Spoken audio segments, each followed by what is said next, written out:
Alors, Funkiss, comme vous avez dit, on est une plateforme de lending. On permet aux PME mauriciennes et aux entrepreneurs d'emprunter directement auprès d'une communauté d'investisseurs qui est enregistrée sur notre plateforme et qui va prêter l'argent directement à ces entreprises pour financer leur développement et leur croissance. Pour pouvoir opérer, en 2017, on a été les premiers à demander à appliquer pour le Regulatory Sandbox License qui venait d'être lancé sous l'égide de l'Economic Development Board, et on a été les premiers aussi à obtenir cette licence qui nous a permis d'opérer. Et à ce jour, on a financé 85 entrepreneurs qui ont pu grandir et accélérer leur développement grâce à la communauté d'investisseurs qui leur prêtent à travers notre plateforme.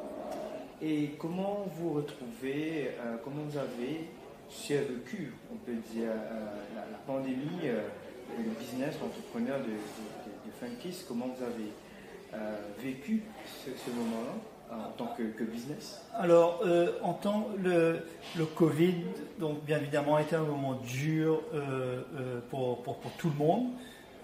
Surtout pour les PME et les entreprises, parce que le pays a été fermé, toutes les activités se sont arrêtées pendant quasiment 3 mois. Ensuite, il y a eu une reprise de l'activité économique, mais les frontières restaient fermées. Mais ce Covid, ce moment extrêmement difficile, a aussi été une opportunité pour nous de montrer les avantages de notre solution. Alors, c'est quoi ces avantages? D'abord, on est une solution 100% digitale. L'enregistrement des entreprises se fait en ligne, la mise en ligne des projets, tout se passe à travers notre plateforme, ainsi que le financement. Donc, dans un contexte où tout le monde travaillait de la maison, notre solution était extrêmement puissante.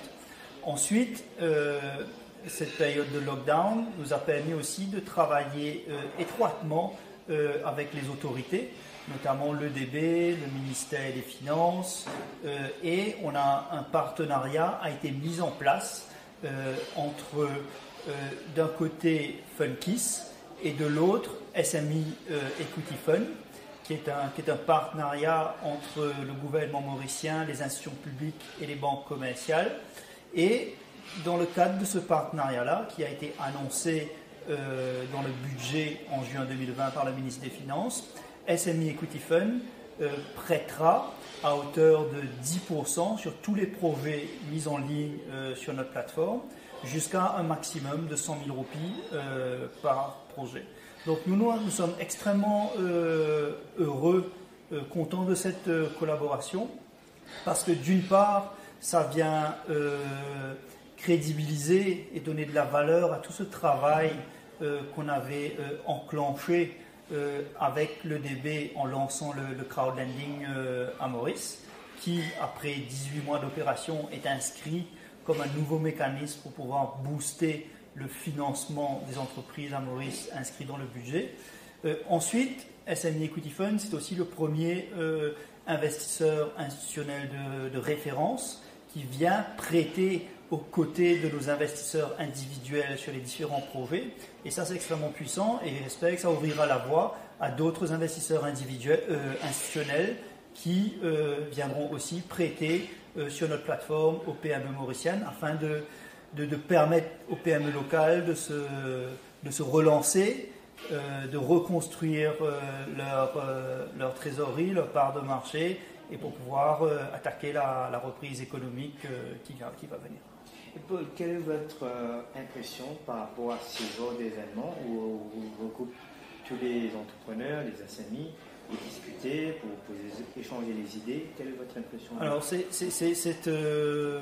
cet événement-là, sous l'égide du ministère des Finances et de l'EDB, est extrêmement important. Il faut renouveler ce type de rencontres, où à la fois les institutions publiques, les autorités, mais aussi les acteurs du secteur privé se rencontrent et essayent ensemble de trouver des solutions pour mieux aider, accompagner les entrepreneurs et les PME mauriciennes dans leur développement, parce que, comme ça a été répété par les différents intervenants au début de la session, les PME sont vraiment le cœur du réacteur, le moteur de l'économie mauricienne, que ce soit en termes de contribution au GDP ou en termes de contribution à la création d'emplois. Donc il faut continuer, et encore plus aujourd'hui, à avoir ces sessions de collaboration, de dialogue, pour ensemble mieux accompagner et mieux aider les entreprises mauriciennes. Paul, merci pour votre temps et je vous souhaite bonne continuation. Merci à vous.